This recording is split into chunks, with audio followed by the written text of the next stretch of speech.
The most important test you're going to do, apart from talking to him and all the higher centres that we're talking about, motor and sensory, pronator drift sign is the most important sign, the most sensitive sign for upper limb weakness. So can you hold your hands up in front of you, palms up in the air, straight up there, and you can do this test with either eyes open or eyes closed.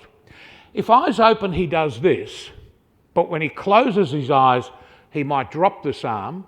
It could be malingering, but the chances are this is neglect. Okay, a contralateral lesion, it's neglect. Open them again. If he's holding it up there and he's got weakness in his left arm because he's got a right-sided middle cerebral artery issue, what's going to happen is this arm is going to drop.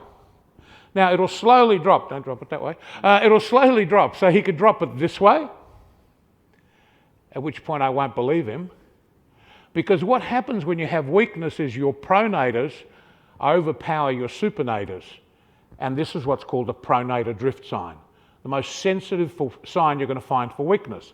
The other thing that might happen is you might find that the arm will drift, and it can drift laterally or upwards. And this can either be parietal or cerebellum. You can then test cerebellum very differently. So what does the cerebellum do? It controls the movement. So I'm just going to